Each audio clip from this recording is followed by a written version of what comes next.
Ya chicos, entonces acá, ¿cómo calculamos, cómo calculamos la energía potencial máxima, ¿no? Bueno, acá hemos puesto EP, pero en realidad vamos a calcular al frente la máxima, ya que nos va a ser más útil, ¿no? Y además para ya no tener tantos términos. Entonces, ponemos energía potencial máxima es igual a ¿quién? Pues si tienes estas fuerzas Q, pues acuérdate que la energía va a ser un medio de la fuerza restitutiva y pues estos, en este caso, estos serían las fuerzas restitutivas, ¿no? Esta y esta, ¿no? Serían las fuerzas restitutivas. Entonces, como estas son nuestras fuerzas restitutivas, estas son las fuerzas restitutivas, pues la energía potencial máxima va a estar dada como sumatoria, bueno, un medio de la sumatoria. ¿De quién? Del FR, que va a ser Z sub 0, por FI. ¿Por quién? Por el Y, ¿no es cierto? ¿Eso qué va a ser igual? Va a ser igual, pero acuérdate que el Y máximo, este de acá, es Z sub 0, ¿por quién? Por FI. ¿Sí? Entonces acá vas a tener Z sub 0, que es igual Z sub 0 al cuadrado, por estos dos que tienes acá, por el 1 medio, que lo vamos acá afuera, y lo que se queda dentro es la sumatoria de FI por phi de I. ¿Sí? Y vamos a tener esto de acá abajo. ¿Ya? Ahora, quiero que notes una diferencia. ¿Sí? Si te das cuenta, acá la fuerza FI está conformada por algo así como una rigidez y aparte por un phi de I, ¿no? Algo, una componente de la rigidez que no conoces, algo que te va a dar la noción de rigidez, pero por un phi, ¿sí? En cambio, el vector Q está conformado por la rigidez, ¿no? El Q, por la rigidez y por la matriz de desplazamiento, bueno, por el vector de desplazamientos. Laterales, claro, ¿no? Ya.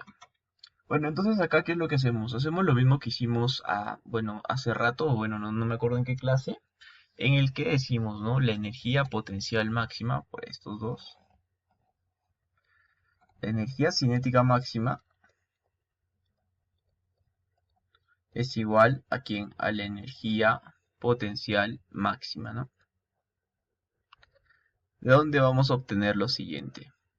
Vamos a obtener que el W, despejando, ¿no? Ya no seas vago tampoco, ¿no? Despejas y vas a tener que la sumatoria de FI por phi de I sobre la sumatoria de M de I por phi de I elevado al cuadrado, que nos da la frecuencia angular. ¿Sí?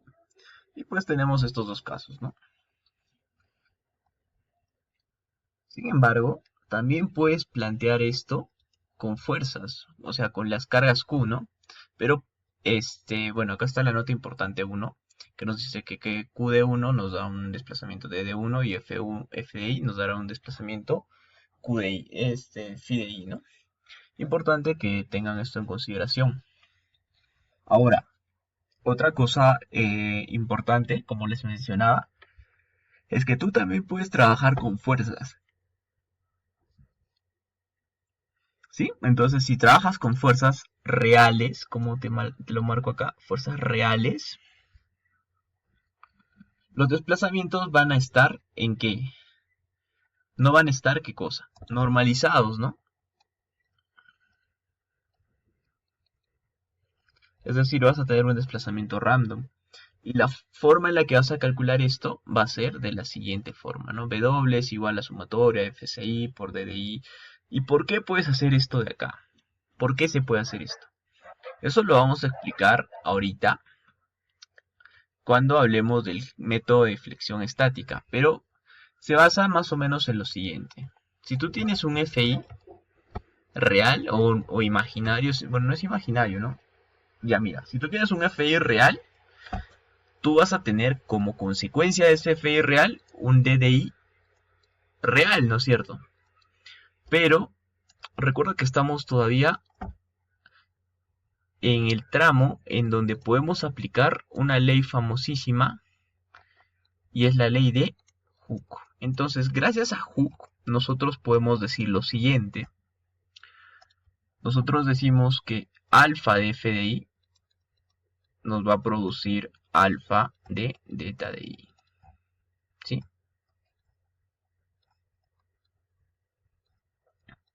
Es por eso que esta f de i, que si viene a ser una fuerza real, es lo que antes denominábamos nosotros nuestro Q, ¿no es cierto? Entonces nuestro Q. Ya. Ahora, este Q está multiplicado. Si lo multiplicamos por un alfa, puedo decir que es mi f de i, ¿no? Ya. Es lo mismo, muchachos, ¿sí? Es lo mismo.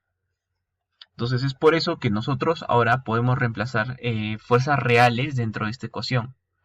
¿Por qué? Porque si te das cuenta va a cumplir, porque acá si le multiplicas por alfa, tu alfa, acá también vas a tener un alfa, y pues acá también vas a tener un alfa al cuadrado. Acá tienes alfa, alfa, y acá alfa cuadrado, pues se va, ¿no? Y te va a quedar lo mismo de siempre. Ahora, no te olvides que el periodo es 2pi entre w, ¿sí? Es importante también. Listo, chicos, entonces sigamos. Vamos a hablar ahora de lo que viene a ser la deflexión estática. ¿Ya? Entonces, ya, comencemos con deflexión estática. ¿Cómo es que funciona? Bueno, en deflexión estática lo que tenemos es, bueno, tenemos nuestra estructura de 4 de n grados de libertad. Pues lo que vamos a hacer para deflexión estática es voltearla, ¿no? Y vamos a tener los pesos, W1, W2, W3 y Wn, ¿no? Ahora, vamos a ver dos casos. Bueno, en que en realidad vienen a ser el mismo caso, ¿no? Lo que les explicaba hace un ratito. Entonces, caso 1, trabajo con los pesos. Trabajo de frente con los pesos. Y pues como te lo mencionaba acá en la nota 1, un QDI te da un DDI, un FDI te da un QDI, ¿no? Te da un FIDI, perdón. Entonces acá tenemos las fuerzas ya como pesos. Pero como tengo la fuerza como pesos, utilizo la fórmula de estos pesos que son fuerzas reales, ¿no es cierto? Son fuerzas reales. Entonces utilizo la fórmula de la nota 2, ¿no? Que en realidad viene a ser la misma fórmula que arriba. O sea, esto lo hemos hecho para que ustedes entiendan de forma más didáctica. Pero en realidad estas dos fórmulas siguen siendo lo mismo. ¿Por qué? Por la ley de Hooke, ¿no? Que te habla de linealidad. Listo. Entonces, ¿qué es lo que tenemos? Tenemos estas fuerzas, este vector de fuerzas. ¿Sí? Tenemos este vector de fuerzas y acá tenemos un vector de desplazamientos. Tú a partir de este vector de fuerzas vas a calcular este vector de desplazamientos. ¿Cómo? Tienes el K lateral de la estructura, la menos 1, por estas fuerzas que van a ser los pesos. Una vez que tengas este D de acá también se le va a conocer como un phi de D, porque va a ser un vector. Te va a ser un vector. Va a ser igual al vector D. ¿Sí?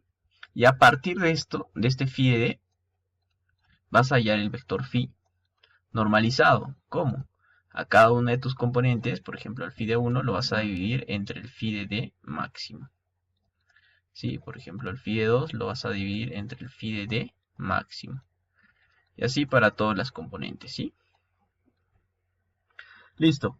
Ahora, bueno, haciendo promoción un poco al material de MatCat, tenemos un MatCat de descarga gratuita. Obviamente gratuita si compras todo el paquete de Sismo, ¿no? Si no, pues no es gratuita el MatCat. Bueno, sigamos. Ahora trabajamos con las masas, ¿no? Estamos trabajando en qué rango les mencioné, en el rango lineal. Lineal elástico. Pregunta, ¿hasta qué punto voy a trabajar con el rango lineal elástico? Hasta el examen 1. Una vez que llegue el examen 1, ya pues me voy olvidando del rango lineal elástico, ¿no? Ahora, otra cosita, antes de entrar acá. En el caso 1 de la deflexión estática, me estoy olvidando. ¿Cómo vas a calcular tu W?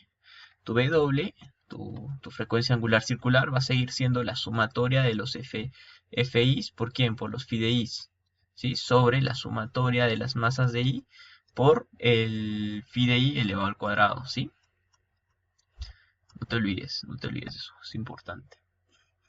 Y obviamente si tienes este W, puedes hallar qué cosa, el T, ¿sí? El T ya lo puedes hallar, ¿no? Sencillo. 2pi entre W. Sí, listo. Ahora, tenemos el caso 2, trabajo con las masas. Pero recuerda, seguimos en el rango lineal elástico, ¿no? Ahora acá estamos trabajando con las masas, pero recuerda que que el poder decir que trabajo en el rango lineal elástico nos puede permitir decir lo siguiente, ¿sí? Fn, alfa Fn me ocasionará un desplazamiento